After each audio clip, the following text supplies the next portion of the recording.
અરવલ્લી જિલ્લા કલેક્ટરનું બન્યું છે નકલી એકાઉન્ટ અને કલેક્ટરના ફોટો સાથે નકલી આઈડી પણ બનાવવામાં આવ્યું છે।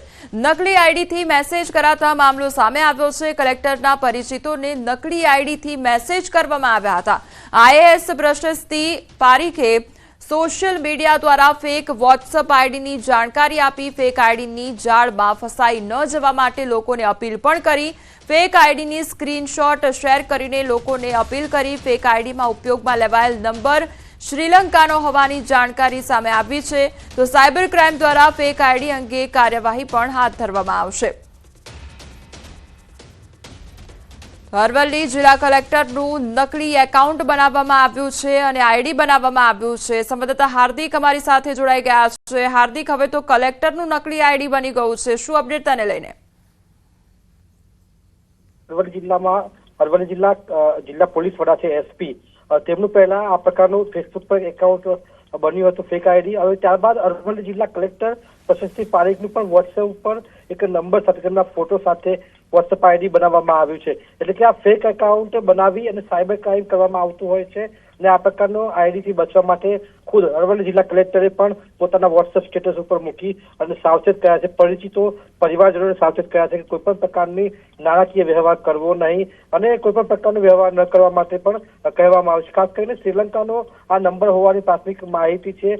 સમગ્ર મામલે અરવલ્લી જિલ્લા સાયબર ક્રાઇમ દ્વારા તપાસ કરવામાં આવી રહી છે। અરવલ્લી જિલ્લા પોલીસ વડા પણ સમગ્ર મામલે તપાસ કરી રહ્યા છે કે આ પ્રકારની હિંમત કોને કરે। જિલ્લા કલેક્ટરના ફોટો સાથે નંબર નાખી અને આઈડી બનાવી અને લોકોને મેસેજ કરવાની હિંમત કોને કરી। એટલે આ પ્રકારની જે સાયબર ક્રાઇમ દ્વારા હાલ તપાસ તેજ કરવામાં આવી છે। કોમલ જી હાર્દિક, સમગ્ર માહિતી બદલ આપનો આભાર।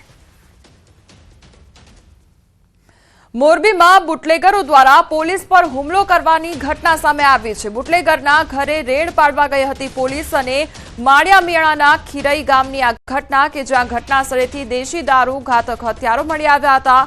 માળિયા પીઆઈ આરસી ગોહિલ અને અન્ય પોલીસ કર્મીઓ પર હિચકારો હુમલો થયો હતો। હુમલામાં 5 પોલીસ કર્મીઓ ઇજાગ્રસ્ત થયા, જેમાં 2 પોલીસ કર્મીઓને માથાના ભાગે ઇજાઓ થતા મોરબી ખાનગી હોસ્પિટલમાં સારવાર અર્થે રિફર કરવામાં આવ્યા। પોલીસ કોન્સ્ટેબલ ફતેહસિંહ પરમાર, વનરાજસિંહ બાબરિયા, જયપાલસિંહ ઝાલા, ઉપેન્દ્રસિંહ પરમાર અને મુમાભાઈ રબારી ઉપર હુમલો થયો હતો। પોલીસને ઘટના સ્થળેથી દેશી દારૂ અને દારૂ બનાવવાનો મુદ્દામાલ મળી આવ્યો છે।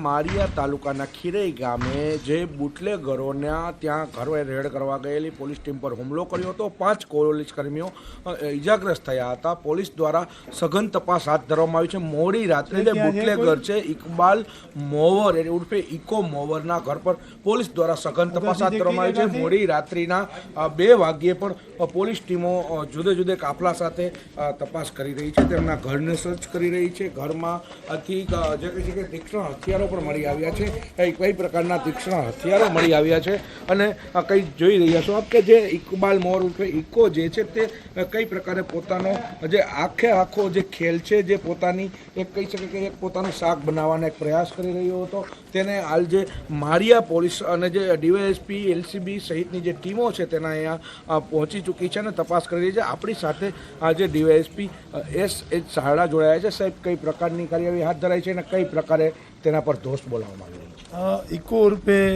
જે ઇકોડો છે, ઇકબાલ ઉર્ફે ઇકોડો છે, એ પોતે કુખ્યાત ગુનેગાર છે, દાદાગીરી કરવાની ટેવવાળો છે। 360 સહિતના ગંભીર ગુનાઓ છે, આશરે 11 જેટલા ગુનાઓ એની ઉપર દાખલ થયેલા છે।